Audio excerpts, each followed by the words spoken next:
Hi everyone! Konnichiwa! Welcome to my mini vlog. Today, pupunta kami sa outlet kasi bibilhan ako ni Hapon ng sapatos. Andito kami ngayon sa Osaka. Summer today at cloudy pero ang lamig ng hangin sa labas. At andito na nga kami, nahirapan pa kami maghanap ng parking. Umikot pa talaga kami ng 2 beses. For today's OOTD, yan pala ang suot ko ngayon. Shirt and shoes from UK, skirt from Japan, at bag from TikTok. Medyo malayo pala lakarin pero excited na ako dyan. Yay! Dyan kami pupunta sa Lalaport Outlet.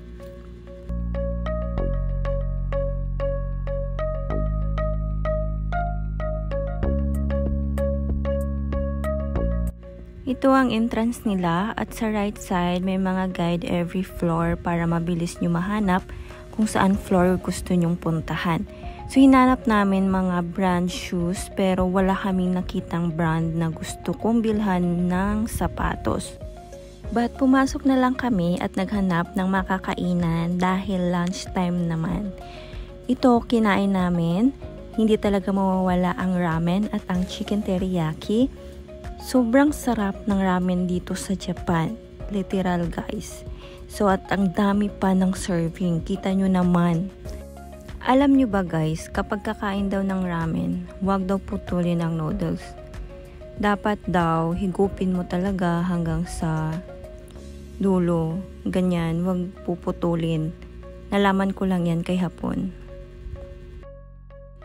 After namin kumain, pumunta na kami sa beach side at ang super ganda ng beach nila dito. Malapit pala ito sa Kansai Airport. Matatanaw mo dito ang mga eroplano sa airport. Kahit tirik ang araw, super sarap ng hangin at malamig. Actually, 1 PM pa lang yata yan. So, all support naman si Hapon na mag-video at picture sa akin. Tirik yung araw dito pero ang lamig ng hangin niya.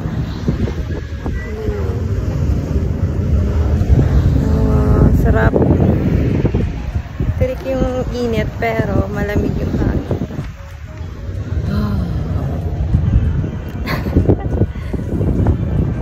Busy yung isa. Busy yung isa.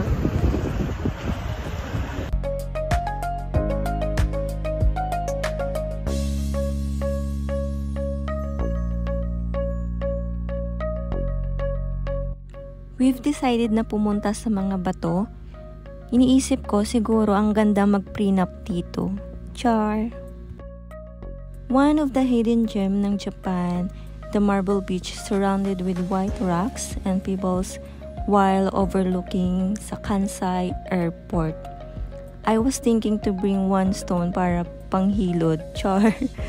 Pero baka makita sa airport so no way. Bawal. Ang ganda dito pero dapat ingat lang sa paglalakad kasi baka matupali ka. Pumunta kami sa mas malapit para makita ng malapitan ng beach. I was amazed with the crystal clear water. Talaga sarap maligo. Char lang. Nakikita nyo ba yan? Ang sarap talaga dito sa Japan. Walang masyadong traffic, ang tahimik at ang sobrang linis. Kaya kung ako sa'yo, mag-Japan ka na. Kahit sa paglalakad ko, video pa rin si Hapon. In love na in love talaga to sa akin. No? Or may iniisip lang to na kalukuhan mamaya.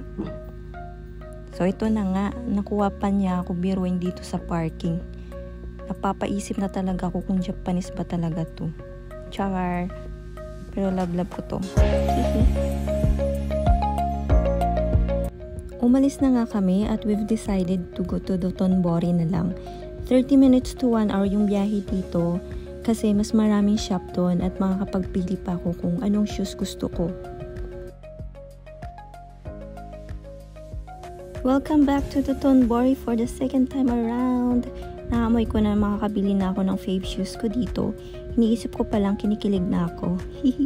Sorry ko talaga sa Hapon ko kasi for the go lang talaga siya. Ang ganda din pala sa Dotonbori pag umaga pero mas maganda din sa gabi. Ito yung winter night last January. Ganda ng mga lights dito pag gabi.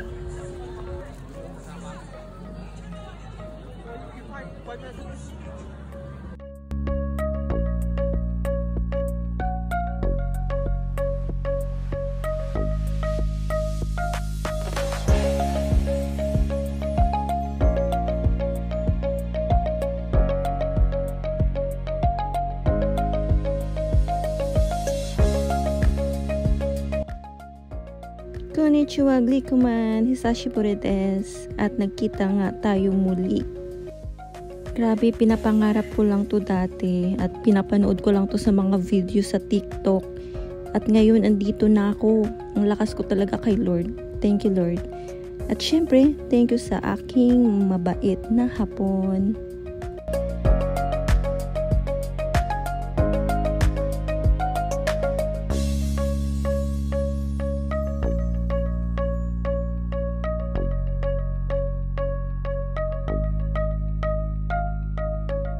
Sabi ko dati, babalik ako dito at magpa-picture na open na yung kamay ko kasi dapat open ang kamay like Glikuman. Well, wish granted naman. Ito yung kamay ko last time.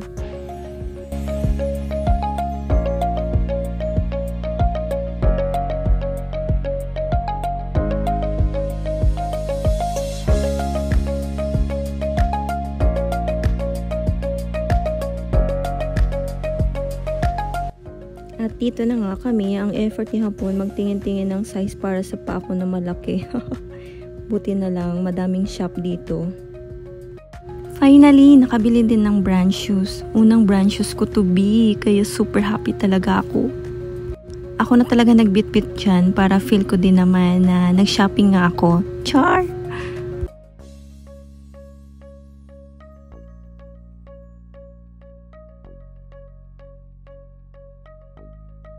Next, yung pinaka gusto ko din bilhin, ang Onitsuka.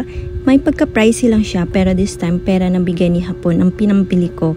Pero parang siya pa rin nagbayad. Very satisfied talaga ako today. May nabili din para sa sarili ko na dati pinapangarap ko lang. Thank you, Habi. Arigato ne. Happy and spoiled tayo for today. Thank you for watching. Until next video ulit. Diyan eh.